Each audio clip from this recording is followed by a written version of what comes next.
दोस्तों,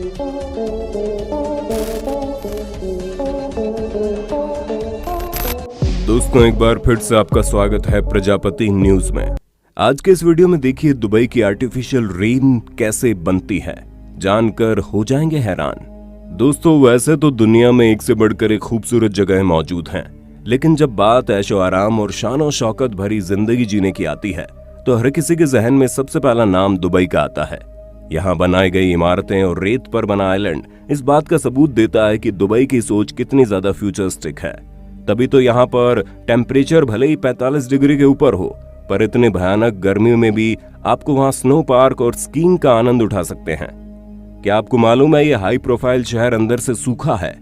दिखने में तो ये बहुत ही आलीशान है, लेकिन यहाँ पर पीने का पानी का कोई सोर्स नहीं है। और यही कारण है कि दुबई पीने के पानी की व्यवस्था करने के लिए क्लाउड सीडिंग नाम की आर्टिफिशियल रेन टेक्नोलॉजी की मदद लेता है। अब आप सोच रहे होंगे भला ये कैसे होता है।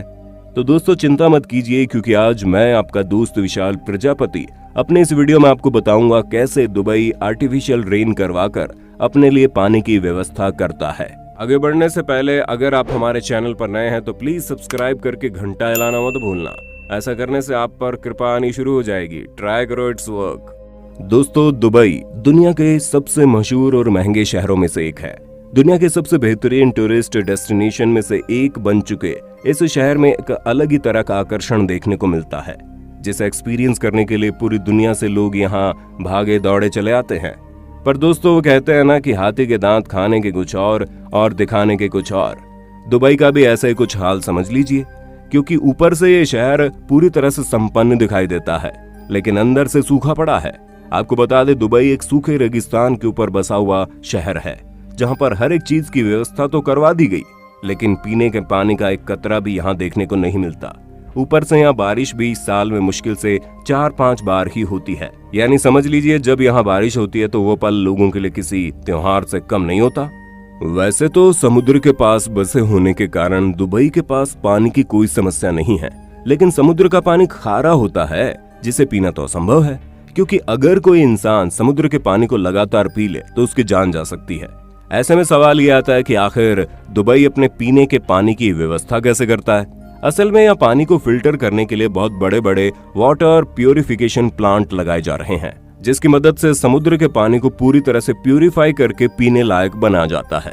अब सुनने में चीज काफी सिंपल लग रही होगी, पर दोस्तों, इन प्लांट्स को चलने के लिए दिन रात एनर्जी की जरूरत पड़ती है और खर्चा भी बहुत ज्यादा आता है। अगर अनुमानित तौर पर बताया जाए तो प्लांट में 1000 लीटर पानी को फिल्टर करने के लिए 60 से $65 का खर्च आता है, यानी करीब 4500 रुपए तक हो जाता है। जाहिर सी बात है, पानी के लिए इतना खर्च करना कोई आसान बात तो है नहीं। इसलिए दुबई सरकार सालों से किसी ऐसे रास्ते की तलाश में है कि इस खर्चे को कम कर दे। और फिर दुबई को क्लाउड सीडिंग टेक्नोलॉजी के बारे में पता चला। वैसे तो आप में से कई लोगों को इसके बारे में पता होगा, लेकिन जिन्हें नहीं पता उनके लिए हम आपको बता दें कि इस टेक्नोलॉजी का इस्तेमाल करके आर्टिफिशियल रेन करवाई जाती है। अब आप सोचेंगे भला ये होता कैसे है। तो दोस्तों, आर्टिफिशियल रेन के बारे में जानने से पहले आप ये समझ लीजिए नेचुरल रेन कैसे होती है। सूरज की किरणें जब पृथ्वी की सतह पर मौजूद पानी पर पड़ती हैं, तो फिर पानी गर्म होता है और भाप बनकर ऊपर उठने लगता है। जब ऊपर का टेम्परेचर ठंडा होता है तो भाप ऊपर जाकर फिर से पानी की छोटी छोटी बूंदों में बदल जाती है। दोस्तों, पानी की इन छोटी छोटी बूंदों को इंग्लिश में ड्रॉपलेट्स कहते हैं, और ये ड्रॉपलेट्स ऊपर इकट्ठा होकर बादलों का रूप ले लेती है। और ये ड्रॉपलेट्स नीचे जमीन पर तब तक नहीं गिरती जब तक ये आपस में जोड़कर बड़ी बूंद का रूप ना ले ले।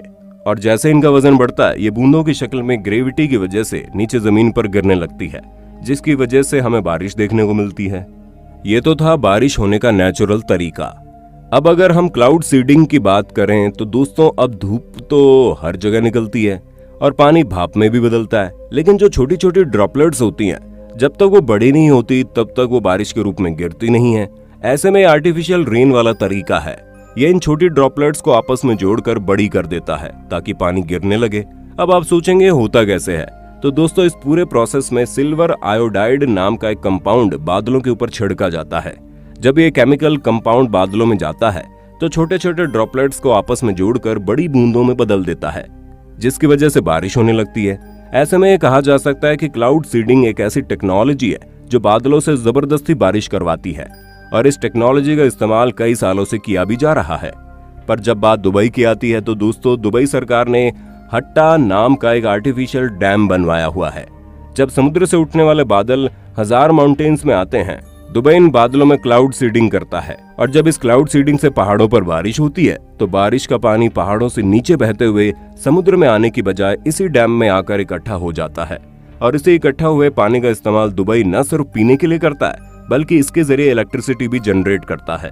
अब वहाँ वाटर प्योरिफिकेशन प्लांट में 1000 लीटर पानी को प्योरीफाई करने के लिए 4500 रुपए के आसपास खर्चा आता है। वहीं क्लाउड सीडिंग के इस प्रोसेस के कारण ये काम बड़ी आसानी से 70 से 75 रुपए में हो जाता है। यानी जिस तरह टेक्नोलॉजी की मदद से दुबई ने कच्ची मिट्टी में बड़ी बड़ी इमारतें बना दी, उसी टेक्नोलॉजी की मदद से आज दुबई ने अपने लिए पीने के पानी की व्यवस्था भी कर ली, जो कि वाकई में काबिले तारीफ है। और दुबई की इन सभी कोशिशों को देखकर एक बात तो कहनी पड़ेगी कि वाकई में दुबई एक ऐसा शहर है जो न सिर्फ हमें खूबसूरती का एहसास करवाता है बल्कि ये भी याद दिलाता है कि अगर इंसान अपने ऊपर मेहनत करे तो वो क्या से क्या नहीं बन सकता। अब आपका इस पर क्या कहना है, हम कमेंट में जरूर जानना चाहेंगे। और इसी तरह की शानदार वीडियोस लगातार देखते रहने के लिए चैनल को फटाफट सब्सक्राइब कीजिए और हम फिर मिलेंगे नई वीडियो में। तब तक के लिए जय हिंद, जय भारत। दोस्तों, आपकी स्क्रीन पे 2 और वीडियोस दिख रही हैं, जिसे देखने के लिए आप इस स्क्रीन पर क्लिक करें।